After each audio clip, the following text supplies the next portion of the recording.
خدا کے مقدس کلام میں سے لوکا کی انجیل اس کا 12واں باب جو کہ 59 آیات پر مشتمل ہے۔ ریاکاری کے خلاف تنبیہ۔ اتنے میں جب ہزاروں آدمیوں کی بھیڑ لگ گئی، یہاں تک کہ ایک دوسرے پر گرا پڑتا تھا، تو اس نے سب سے پہلے اپنے شاگردوں سے یہ کہنا شروع کیا کہ اس خمیر سے ہوشیار رہنا جو فریسیوں کی ریاکاری ہے، کیونکہ کوئی چیز ڈھکی نہیں جو کھولی نہ جائے گی، اور نہ کوئی چیز چھپی ہے جو جانی نہ جائے گی۔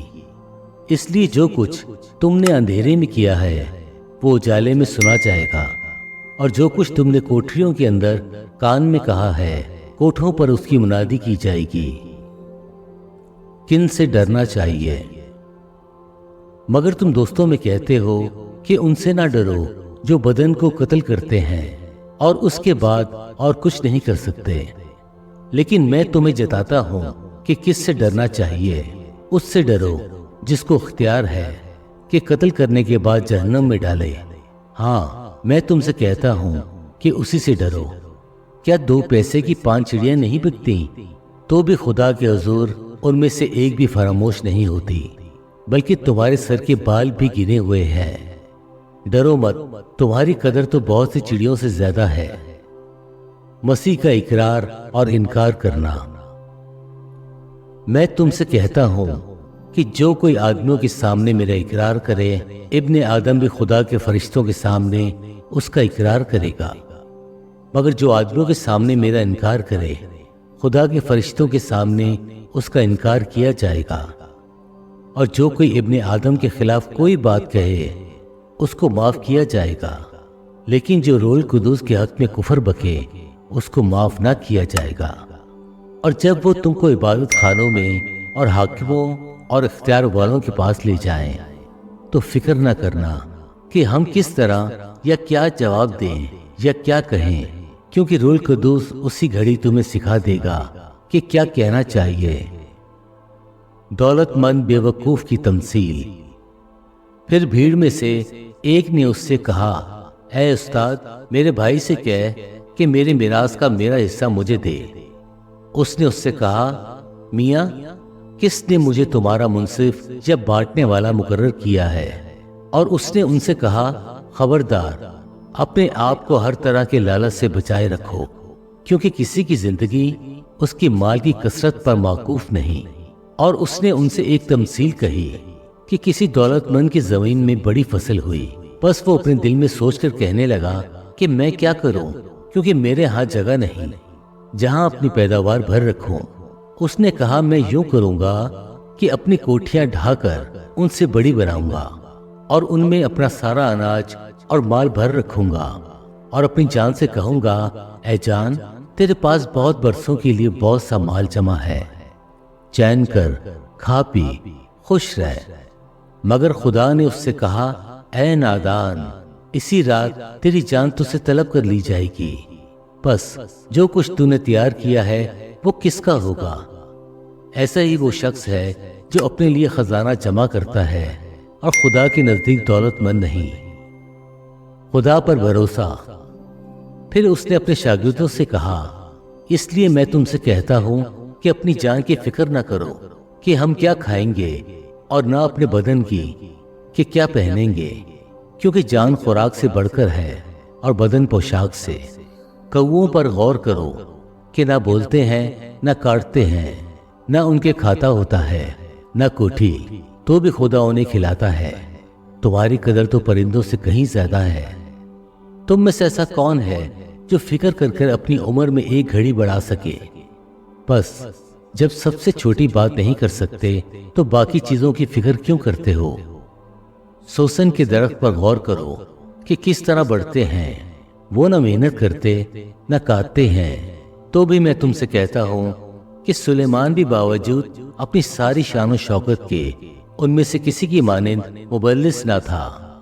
بس جب خدا میدان کی گھاس کو جو آج ہے اور کل تندور میں جھونکی جائے گی ایسی پوشاک پہناتا ہے، تو اے کم عقائدو، تم کو کیوں نہ پہنائے گا؟ اور تم اس کی تلاش میں نہ رہو کہ کیا کھائیں گے اور کیا پیئیں گے، اور نہ شکی بنو، کیونکہ ان سب چیزوں کی تلاش میں دنیا کی قومیں رہتی ہیں، لیکن تمہارا باپ جانتا ہے کہ تم ان چیزوں کے محتاج ہو۔ ہاں، اس کی بادشاہی کی تلاش میں رہو تو یہ چیزیں بھی تمہیں مل جائیں گی۔ آسمان پر خزانہ۔ اے چھوٹے گلے، نہ ڈر، کیونکہ تمہارے باپ کو پسند آیا کہ تمہیں بادشاہی دے۔ اپنا مال اسباب بیچ کر خیرات کر دو اور اپنے لیے ایسے بٹوے بناؤ جو پرانے نہیں ہوتے، یعنی آسمان پر ایسا خزانہ جو خالی نہیں ہوتا، جہاں چور نزدیک نہیں جاتا اور کیڑا خراب نہیں کرتا، کیونکہ جہاں تمہارا خزانہ ہے وہیں تمہارا دل بھی لگا رہے گا۔ چوکس نوکر۔ تمہاری کمرے بندی رہیں اور تمہارے چراغ چلتے رہیں، اور تم ان آدمیوں کی مانند بنو جو اپنے مالک کی راہ دیکھتے ہوں کہ وہ شادی میں سے کب لوٹے گا، تاکہ جب وہ آ کر دروازہ کھٹکھٹائے تو فوراً اس کے واسطے کھول دے۔ مبارک ہے وہ نوکر جس کا مالک آ کر انہیں جاگتا پائے۔ میں تم سے سچ کہتا ہوں کہ وہ کمر باندھ کر انہیں کھانا کھانے کو بٹھائے گا اور پاس آ کر ان کی خدمت کرے گا، اور اگر وہ رات کے دوسرے پہر میں یا تیسرے پہر میں آ کر اس کو ایسے حال میں پائے تو وہ نوکر مبارک ہیں۔ لیکن یہ جان رکھو کہ اگر گھر کے مالک کو معلوم ہوتا کہ چور کس گھڑی آئے گا تو جاگتا رہتا اور اپنے گھر میں نقب لگانے نہ دیتا۔ تم بھی تیار رہو، کیونکہ جس گھڑی تمہیں گمان بھی نہ ہوگا ابن آدم آ جائے گا۔ دیانت دار یا بد دیانت دار نوکر۔ پطرس نے کہا، اے خداوند، تو یہ تمثیل ہمیں سے کہتا ہے یا سب سے؟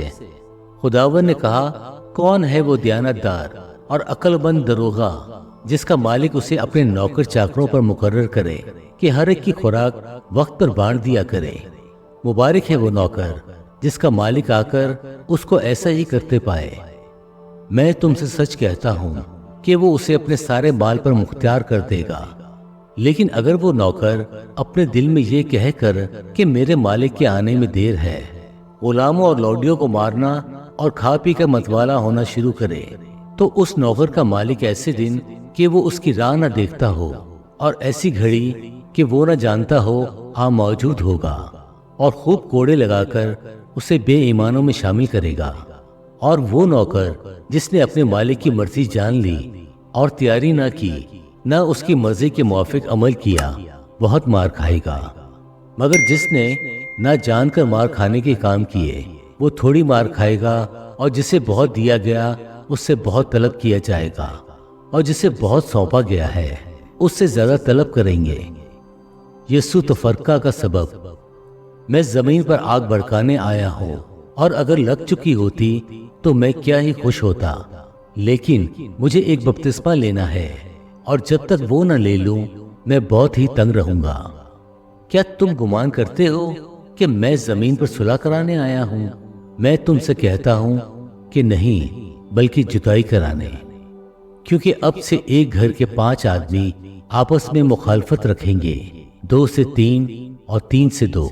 باپ بیٹے سے مخالفت رکھے گا اور بیٹا باپ سے، ماں بیٹی سے اور بیٹی ماں سے، ساس بہو سے اور بہو ساس سے۔ زمانہ کو پہچاننا۔ پھر اس نے لوگوں سے بھی کہا کہ جب بادل کو پچھم سے اٹھتے دیکھتے ہو تو فوراً کہتے ہو کہ میںہ برسے گا، اور ایسا ہی ہوتا ہے۔ اور جب تم معلوم کرتے ہو کہ دکھنا چل رہی ہے تو کہتے ہو کہ لو چلے گی، اور ایسا ہی ہوتا ہے۔ اے ریاکارو، زمین اور آسمان کی صورت میں تو امتیاز کرنا تمہیں آتا ہے، لیکن اس زمانہ کی بابت امتیاز کرنا کیوں نہیں آتا؟ مدعی کے ساتھ مفاہمت۔ اور تم اپنے آپ ہی کیوں فیصلے نہیں کر لیتے کہ کیا واجب ہے؟ جب تو اپنے مدعی کے ساتھ حاکم کے پاس جا رہا ہے تو راہ میں کوشش کر اس سے چھوٹ جائے، ایسا نہ ہو کہ وہ تجھے منصف کے پاس کھینچ لی جائے اور منصف تجھ کو سپاہی کے حوالے کرے اور سپاہی تجھے قید میں ڈالے۔ میں تجھ سے کہتا ہوں کہ جب تک تو دمڑی دمڑی ادا نہ کر دے گا وہاں سے ہرگز نہ چھوٹے گا۔ خدا کے پاک کلام پڑھے اور سنے جانے پر خداوند کی برکت ہو، آمین۔